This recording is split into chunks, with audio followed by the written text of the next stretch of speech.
Hi guys, how are you? I'm doing this short video on shipping companies. My friend asked me to do it. Shout out to Pantelis. He wanted to know if it was a good time to buy shipping companies right now. So let's get started. First, there are two types of shipping companies that I look at. There's the tankers, the oil tankers, and then there's just dry bulk regular shipping companies. So let's start off with the oil tankers. Okay, right here I have a chart of the price of oil because you know that I've been talking about it for a long time and I am very bearish oil. And oil tankers usually follow the price of oil and maybe some geopolitical tension type news, but they generally follow the price of oil. And I am very bearish oil. I think this support is going to break. So uh, when it comes to oil tanker companies, like the one that I have been trading in the past is Scorpio Tankers. Um, with the price of oil going down, you can see this stock is also going down too. Okay, and when the price of oil goes up, tanker stocks go up as well. Okay, so oil tanker stocks. So because I am bearish oil, and not just U.S. oil, but Brent as well, because I am bearish oil, I don't think it's a good idea to buy um, oil tanker stocks. Okay, but what about dry shipping companies, dry shipping stocks? Okay, and the one that my friend Pantelis mentioned is Zim. Okay, Zim Integrated Shipping Services, which is a popular stock. Okay, as you can see, tanker companies are feast or famine. Okay, huge moves in 2020 after the pandemic, 21, 22, and then down again. Okay, so but recently in 2025, there's been a huge pop from like Zim especially. Let's say from 980, $10 to the 18, $19 range. So it's almost a double. Okay, it did go double, and then it's consolidating around here. Okay, and the reason why, generally speaking, I'm bearish all tanker companies, including these dry bulk companies like Zim. Okay? And the reason why is that tanker companies usually rise and fall based on freight rates. Okay, and if you can see the freight rates going forward here, like this is container shipping rates, March 2025, they're going down. Okay, and they're projected to going down, and as they're going down, it's just telling you that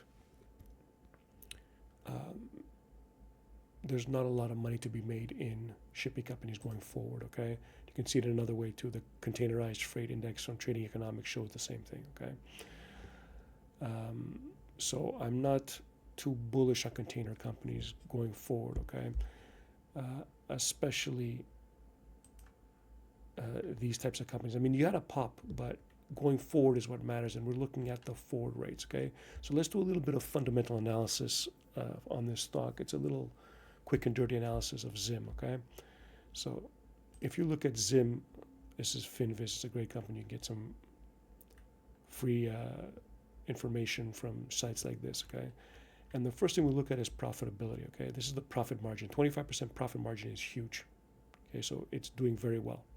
But that's it, looking in the past. It did well in 2024. Okay, so we know that they've been profitable in 2024, and we can see that in 2025.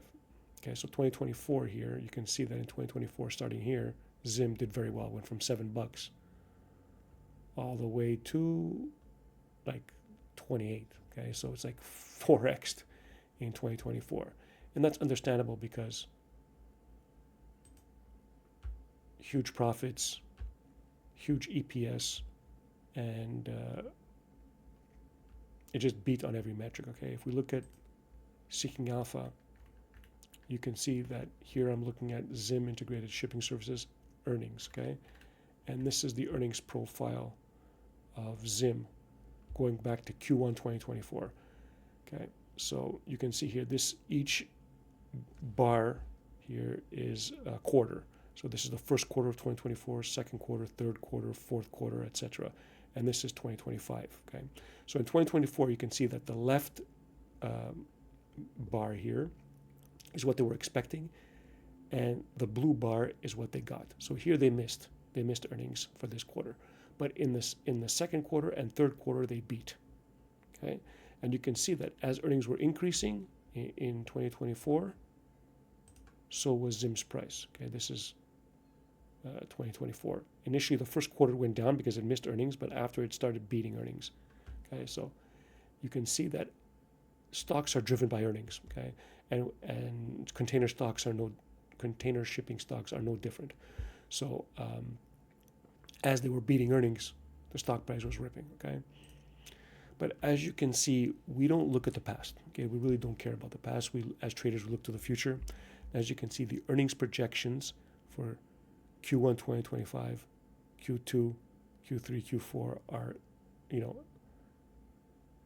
going down. Okay, and that's probably because they think that freight rates are also going down in the future. So, because of this fact, because that earnings projections are going down, I mean, maybe they could beat, and maybe because I think the economy is sort of like in a mess situation, and we're not going to have any huge moves either way. In my opinion, I don't think GDP is going to be increasing at 3-4% clip. Okay, so because the forward projections are terrible, and because the freight rates are probably going down, and because I don't think the economy is going to do very well, I don't think companies like Zim will do well going forward. Okay, so Zim and other companies, I like Star bulk carriers. I played that in the past. Okay, but as you can see, that too is going down as rates are going down. I mean, it's doing much better. It's doing better than other types of container stocks.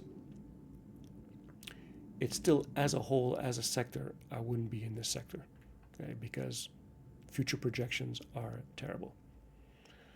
So that's it. That's my short take on shipping companies.